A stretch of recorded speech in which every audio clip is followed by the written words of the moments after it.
Bismillahirrahmanirrahim. Assalamualaikum warahmatullahi wabarakatuh.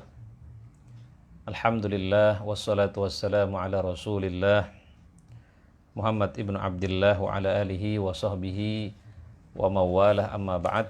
Puji dan syukur kita panjatkan kehadirat Allah Subhanahu wa taala. Salat dan salam selalu tercurahkan pada junjungan kita baginda Rasulullah sallallahu alaihi wasallam. Semoga kita semua kelak bisa mendapatkan syafaat beliau di yaumil akhir nanti. Jamaah yang dimuliakan Allah Subhanahu wa taala, kita lanjutkan tadabbur surah Yusuf ayat 43 sampai dengan ke-49. Kita bacakan dulu ayatnya. Raja berkata kepada orang-orang terkemuka dari kaumnya, "Aku telah bermimpi melihat 7 ekor sapi betina yang gemuk-gemuk dimakan oleh 7 ekor sapi betina yang kurus-kurus, dan 7 bulir gandum yang hijau, dan 7 butir lainnya yang kering. Hei orang-orang yang terkemuka, terangkanlah kepadaku tentang takbir mimpiku itu, jika kalian dapat mentakbir mimpinya."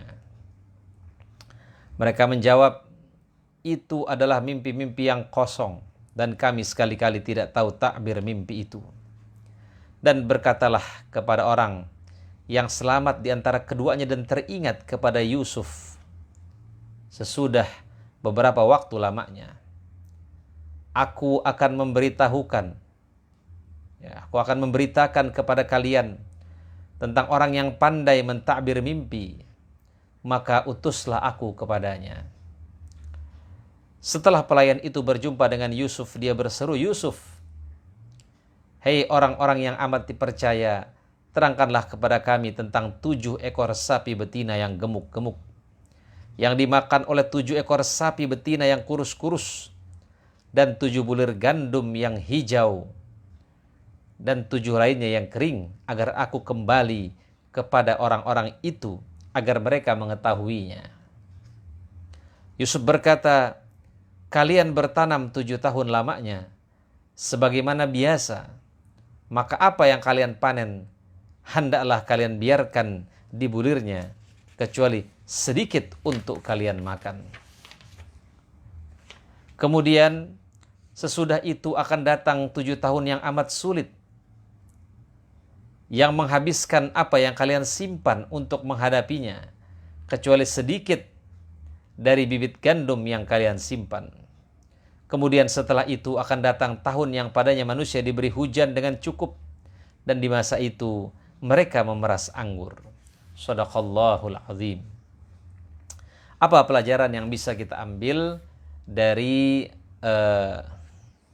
ayat 43 sampai dengan 49? Yang pertama, mimpi orang kafir itu bisa saja benar, walaupun itu jarang terjadi. Tadi kan yang mimpi ini kan orang kafir. Kemudian yang menakwilkan mimpi adalah Nabi Yusuf alaihissalam. Dalam kisah ini, sang raja bermimpi melihat 7 ekor sapi gemuk dan 7 tangkai biji gandum. Ini adalah mimpi yang benar. Ini mimpi dari Allah Subhanahu wa taala. Isyarat kepada sang raja bahwa kerajaannya, bahwa negerinya akan mengalami masa paceklik. Takwilnya pun terjadi sesuai dengan mimpi tersebut. Yaitu bahwa akan terjadi 7 tahun masa subur yang disusul 7 tahun masa paceklik. Setahun kemudian datang kemudahan dari Allah Subhanahu wa taala. Maka mimpi orang kafir itu bisa saja benar, tetapi sangat jarang terjadi. Mimpi yang lebih banyak benar adalah mimpinya orang-orang yang beriman. Dan mimpi itu bahkan bisa menjadi wahyu ketika yang bermimpi itu adalah para nabi. Rasulullah sallallahu alaihi wasallam bersabda, "Ru'yal anbiya'i fil manami wahyun." Mimpinya para nabi itu wahyu. Karenanya ketika ketika Nabi Ibrahim bermimpi, inni ara fil manami anni adzbahuk, sungguhnya saya melihat dalam mimpi aku menyembelihmu. Maka apa kata Ismail? If'al ma tu'mar satajiduni insyaallahu minas sabirin. Kerjakan apa yang Allah perintahkan, kau akan mendapatkan aku sebagai orang-orang yang sabar. Kemudian yang selanjutnya, orang yang selamat akan kembali menemui Nabi Yusuf alaihissalam. Ya. Jadi untuk menanyakan mimpi raja itu, dia diberitahu oleh Nabi Yusuf tentang takwil mimpi raja. Dan beliau tidak meminta imbalan. Beliau tidak mengatakan bebaskan aku dulu, baru aku beritahu takwilnya. Ya. Sebenarnya bisa saja Nabi Yusuf mengatakan bebaskan aku dulu. Ya. Kemudian aku akan beritahu tentang takwil mimpi tersebut. Ya. Tapi Nabi Yusuf memilih menyampaikan ilmu tanpa imbalan. Ya. Ketika orang yang selamat itu mengatakan, Yusuf, ya, orang yang amat dipercaya, terangkanlah kepada kami tentang 7 ekor sapi betina yang gemuk, yang dimakan oleh 7 ekor sapi betina yang kurus, dan 7 bulir yang gandum yang hijau dengan 7 lain yang kering, agar aku kembali kepada orang-orang itu agar mereka mengetahuinya. Ya. Di jamaah yang dimuliakan Allah Subhanahu wa taala, ini adalah ajaran buat kita untuk ikhlas, ya. Ikhlas dalam melakukan apapun, ya. Karena Allah Subhanahu wa taala tidak menerima sebuah amalan kecuali ketika kita melakukan dengan ikhlas, ya. Jamaah yang dimuliakan Allah Subhanahu wa taala, syarat diterimanya amal itu adalah ikhlas dan sesuai dengan contoh dari Rasulullah sallallahu alaihi wasallam. Ya. Bagaimana Allah berfirman, "Huwallazi khalaqal mauta wal hayata liyabluwakum ayyukum ahsanu amala." Dialah yang menciptakan kehidupan dan kematian untuk menguji kamu siapa yang paling baik amalnya. Nah, siapa yang paling baik amalnya? Ditafsirkan oleh Fudail bin Iyad adalah akhlasuha wa aswabuha, berdasarkan ayat ini. Sesuai dengan contoh dan ikhlas. Ya. Bagaimana Nabi Yusuf alaihissalam ikhlas dalam menyampaikan dakwahnya. Ya. Ini juga pesan bagi para duat, ya, para dai, para guru, para ustadz, ikhlas. Ya, jangan sampai memasang harga untuk berdakwah, ya. Memasang tarif, ya. Adapun kalau orang memberi itu adalah hadiah, ya, hadiah makbulah, ya, hadiah yang boleh diterima, tetapi jangan sampai memasang tarif, ya, untuk berdakwah, ya. Jamaah yang dimuliakan Allah Subhanahu wa taala. Kemudian yang selanjutnya, ayat ini menerangkan satu rumus ekonomi serta kunci menjaga stabilitas keuangan. Nah, dari mana beliau mengatakan, hendaklah kalian biarkan di bulirnya kecuali sedikit untuk kalian makan. Karena biji yang sudah dikupas dan bulirnya lebih cepat rusak daripada yang dibiarkan tetap pada tangkainya. Nabi Yusuf mengatakan, hendaklah kalian biarkan bulirnya agar lebih awet. Ya, kecuali sedikit untuk stok makan kalian, ya, karena bulir yang tetap berada di pohonnya itu akan lebih awet. Ya. Agar cadangan stok barang harus tetap ada di masa-masa mudah, harus ada persiapan untuk menghadapinya di masa-masa sulit. Untuk masa sekarang, kalian hendaknya makan sedikit saja. Sisanya kalian simpan, dengan membiarkan bulir itu berada di batangnya agar dia bisa lebih tahan lama. Ya. Kemudian sesudah itu akan datang 7 tahun yang amat sulit, yang menghabiskan apa yang kalian simpan untuk menghadapinya, kecuali sedikit dari bit gandum yang kalian simpan. Ini adalah, kata para ulama, rumus ekonomi. Lihat bagaimana nubuwah atau kenabian juga memperhatikan masa depan dan mempertimbangkan situasi darurat yang tidak terduga. Ada 7 tahun sulit yang menguras semua simpanan tahun-tahun sebelumnya. Lihatlah di sini diterangkan untuk masalah menyimpan stok barang dan mendistribusikannya per tahun. Ya. Pengeluarannya per tahun sudah diatur. Yang dijadikan patokan adalah tercukupinya kebutuhan masyarakat dalam hitungan selama setahun. Ya, jadi ini ya luar biasa ya. Makanya Nabi Yusuf minta dijadikan bendahara. Ya. Qala ja'alni ala khazainil ardi inni hafizun alim. Jadikan aku bendaharawan negeri ini, sungguhnya aku orang yang bisa menjaga. Aku memiliki kompetensi untuk menjaga, kompetensi untuk mengatur. Ya. Jamaah yang dimuliakan Allah Subhanahu wa taala, ya, ayat yang tadi juga mengatakan bahwa seseorang itu boleh saja merebut jabatan ketika dia meminta jabatan ketika dia melihat bahwa hanya dia yang memiliki kompetensi, yang lain tidak. Ketika dia khawatir kalau jabatan itu diambil oleh orang yang tidak amanah atau orang yang tidak memiliki kemampuan. Ya. Kemudian bagaimana Nabi Yusuf tahu bahwa tahun ke-15 adalah tahun kemakmuran? Ya. Dari mana Nabi Yusuf? Ya, dari mana Nabi Yusuf tahu? Ya. Jamaah yang dimuliakan Allah Subhanahu wa ta'ala, kalau kita melihat ya ayatnya di sini ya, dari mana Nabi Yusuf tahu? Ada yang mengatakan hal itu karena jelinya pemahaman yang Allah karuniakan kepada Nabi Yusuf. Ya. Karena kalau tahun ke-15 itu kembali paceklik, mestinya dalam mimpi raja itu ada 8 ekor sapi yang kurus dan 8 bulir gandum yang kering. Ya. Karena yang dilihat raja dalam mimpinya hanya 7, berarti setelahnya bukan tahun paceklik. Kalau paceklik lagi, pasti yang dilihat adalah 8 ekor sapi yang kurus.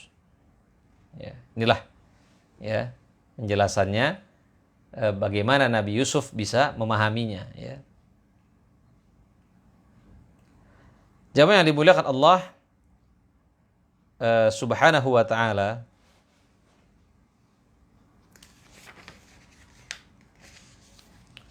kemudian kita baca ayat yang selanjutnya. Ya. Raja berkata, bawalah dia kepadaku. Maka tak kala utusan itu datang kepada Yusuf, berkatalah Yusuf, kembalilah kepada tuanmu dan tanyakanlah kepadanya bagaimana halnya para wanita yang telah melukai tangannya. Sesungguhnya Rabbku Maha mengetahui tipu daya mereka. Raja berkata kepada para wanita itu, bagaimana keadaan kalian ketika kalian menggoda Yusuf untuk menundukkan dirinya kepada kalian? Mereka berkata, Maha sempurna Allah, kami tiada mengetahui sesuatu keburukan daripadanya.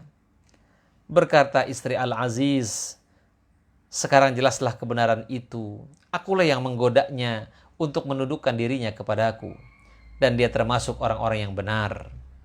Yusuf berkata yang demikian itu agar dia Al-Aziz mengetahui bahwa aku tidak berkhianat kepadanya. Bahwa aku tidak berkhianat di belakangnya. Dan bahwasanya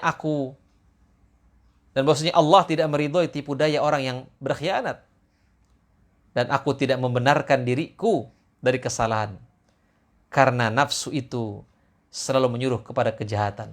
Kecuali nafsu yang diberi rahmat oleh Rabbku. Sungguhnya Rabbku Maha pengampun lagi Maha penyayang. Dan raja berkata, bawalah Yusuf kepada aku, agar aku memilih dia sebagai orang dekatku.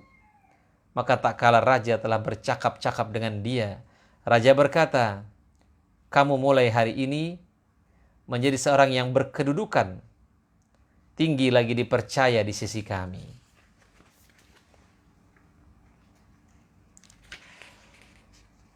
Jamaah yang dimuliakan Allah Subhanahu wa taala, apa pelajaran yang bisa kita ambil daripada ayat tadi ya.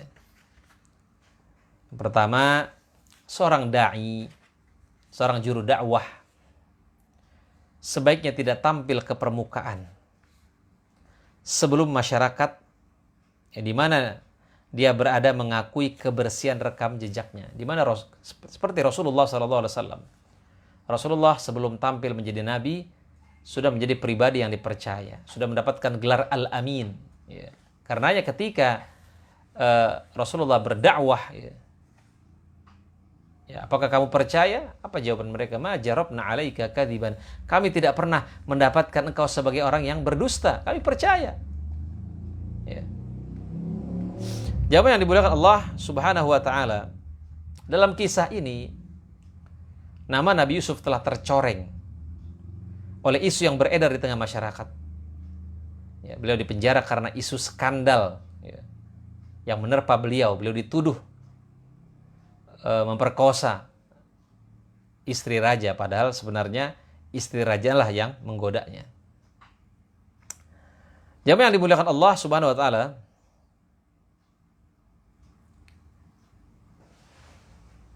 ya. Maka yang dilakukan oleh Nabi Yusuf ya, ketika mendapatkan fitnah ini adalah meyakinkan masyarakat bahwa dirinya tidak bersalah.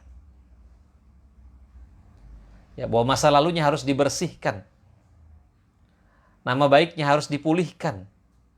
Ya. Sampai benar-benar bersih. Ya. Itulah Allah memuliakan seseorang yang dia kehendaki. Bahwa seseorang itu jatuh, seseorang itu terpuruk bukan karena fitnah daripada orang lain, tapi karena perilaku dirinya sendiri. Nabi Yusuf karena dia tidak melakukan kejahatan, dia tidak melakukan perzinahan, maka Allah muliakan. Ya. Walaupun dia di penjara, walaupun dia difitnah. Nah, jamaah yang dimuliakan Allah Subhanahu wa ta'ala, maka ketika itu raja datang ya, dan dia takjub dengan takwil mimpi yang diberikan oleh Yusuf. Kemudian, dan ternyata mimpi apa yang ditakwilkan oleh Nabi Yusuf itu benar-benar terjadi. Sehingga dia menjadi orang kepercayaan raja dalam hal menakwilkan mimpi. Ya. Jamaah yang dimuliakan Allah Subhanahu wa ta'ala. Nah, Nabi Yusuf juga memiliki cara pandang yang sangat visioner. Ya. Bagi dia yang terpenting bukan hanya sekedar bebas daripada penjara. Karena ada orang bebas dari penjara tetapi namanya tetap buruk. Ya. Tapi bagaimana dia bisa merehabilitasi masa lalunya dan meluruskan isu miring yang menerpaknya. Ya. Jamaah yang dimuliakan Allah Subhanahu wa ta'ala.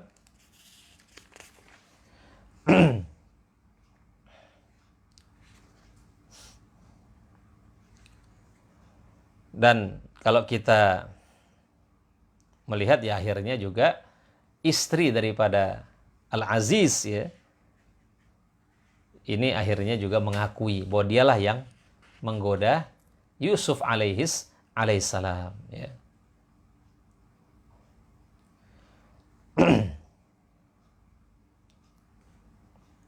Karenanya kalau kita melihat ya, ketika raja memanggil Yusuf untuk kedua kalinya, kedudukan Yusuf di hati raja semakin tinggi. Yang pertamanya, bawalah Yusuf kepadaku. Ya. Ya, karena dia belum mengetahui kemampuan daripada Nabi Yusuf alaihissalam. Sedangkan panggilan kedua adalah, bawalah Yusuf kepadaku agar aku memilih dia sebagai orang yang dekat denganku. Ya.